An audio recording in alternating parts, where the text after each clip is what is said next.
Yo, good morning. Let's go. Another episode of the Morning Drive with the Mad Backer, your boy. Today, we are going to be discussing the Jets' options at number one wide receiver. So yesterday, league meetings down in Florida, beautiful weather. Bob Saleh, the GOAT, addressed the team, addressed the media, and said, listen, when Joe is ready, he's going to take out his baseball bat and he's going to swing. And that's in regards to acquiring, any player. But we can all read between the lines here and know that the Jets are targeting a number one wide receiver. There's no question. Last week with the Tyreek Hill debacle, they leaked the trade details so other teams can see, we're willing to part with 3 premium picks. 3. Joe Douglas has been hoarding picks like someone on that show hoarders, hoarding garbage and trash and all that nonsense. All right? He's ready to deal. And this is just another evolution, of Joe Douglas, the general manager, who has a plan. Why trade away premium assets the last 2 years for what? When your team wasn't good. Your team wasn't competing. Get out of here. Now it's time. It's time to move. And also, from behind Saleh, Woody Johnson, he spoke. Oh boy, he's back. Back from the UK. He's ready to rock. Listen, I do appreciate what he said. Listen, we're going to be aggressive. We've had a horrible last couple seasons, and he's right. Stare right in the face, dude. Jets have been a non-winning organization the last 11 years because haven't made the playoffs. And the last year, I would say, we haven't been a laughingstock because with the Gase nonsense and bull and whatever. Now's the time to strike. So, a couple names floating out there by no one other than Rich Cimini. These fourth-year wide receivers who might be available. Debo, A.J. Brown, possibly DK Metcalf. Listen, I'm of the mind the most likely one to be traded is going to be DK Metcalf. And that's just, it's going to happen. Now, you might be wondering, why would general manager John Snyder pick up the phone when he sees Joe Douglas's number? I'm going to tell you why. Because in the NFL, you got to put personal egos aside, and it's business. It's business. Douglas is willing to trade picks that could possibly make the Seahawks a better team. Does having a stud wide receiver make them a better team? No.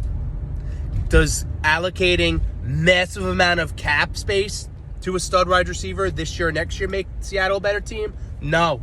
Drew Lock, he ain't the answer. So they're going to punt on this year anyway. And if you're going to punt on this year, wouldn't you rather have a transition year where possibly maybe you don't win so many games and the next year you get Bryce Young, CJ Stroud, you get an opportunity to draft one of those studs coming out at quarterback? And then, maybe possibly reset your wide receiver clock. You have Tyler Lockett. This draft is so deep at wide receiver, it's nuts. It's nuts. So they part with DK Metcalf. Not only are they going to save all that money on that possible contract, on the extension, but they're going to get a premium draft pick, and they can replace him. They could literally trade picks. They could trade 9 and 10 for DK and a second-round pick. Flip-flop with the Jets, right? Move back 1, get DK, give up DK, and the Jets are giving up the 35th pick. It might as well be a first-round pick. Like third pick in the second round. Come on. See, Seattle not picking up the phone because they got fleeced by Joe Douglas on Jamal Adams trade, that's bad business, dude. That's bad business.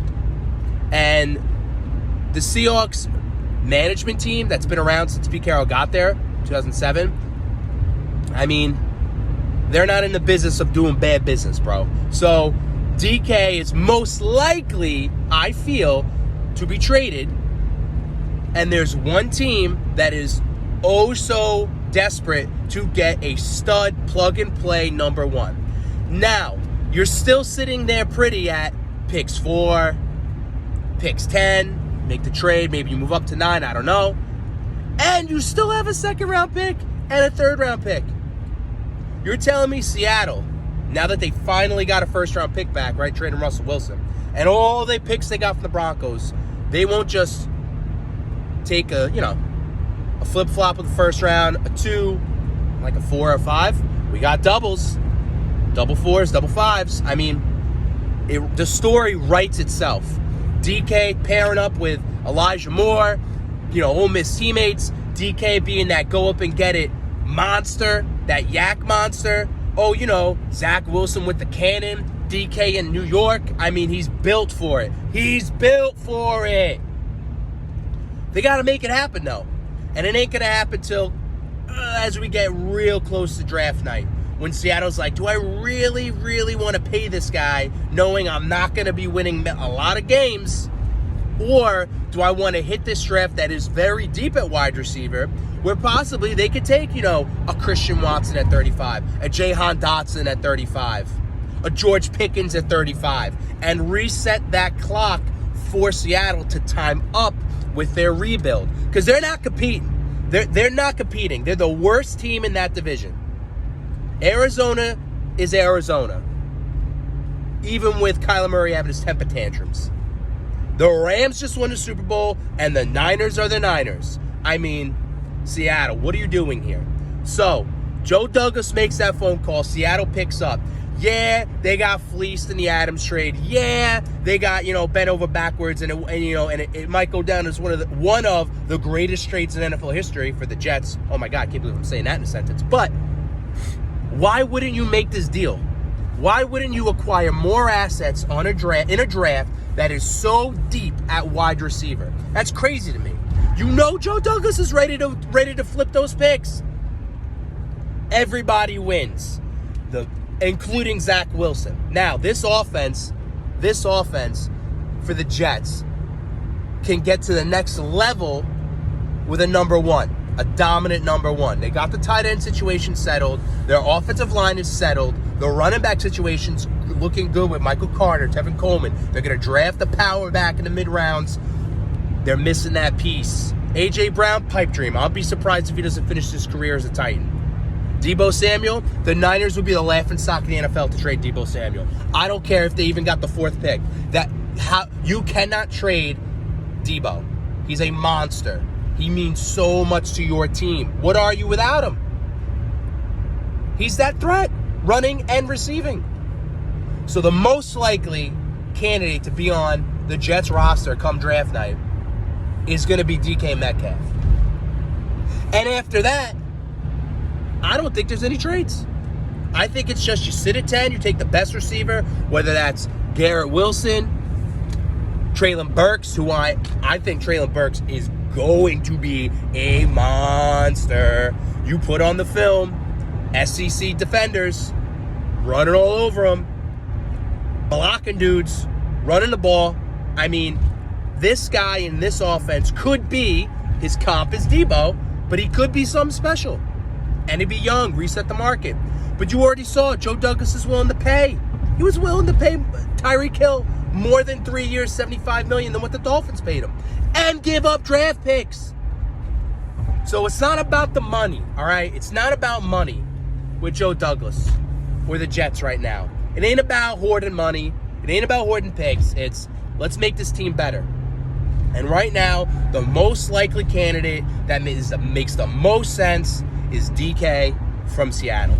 The next likely scenario is you stay at 10 and you just take the best receiver you feel is going to be a monster. That's it. And if you don't trade for a wide receiver and you keep your picks, you double down. You take a Treylon Burks and a Christian Watson, a Garrett Wilson and a Garrett Wilson and a Jahan Dotson, George Pickens and a Chris Olave. See, you don't got to double up on big body wide receivers. You got Corey Davis. All right, and like it or not, Denzel Mims is most likely going to be on this roster, 6th receiver. So unless they double up, unless they make a trade, so you got your big body, go up and get it, middle of the field Corey Davis. You fill another one with either Burks or Pickens, Christian Watson, Drake London. And then you add that take the top off the defense speed element. Maybe you take a Chris Olave, pair him with Christian Watson, who's 6'5". Maybe you take a Drake London, pair him with a Jahan Dotson.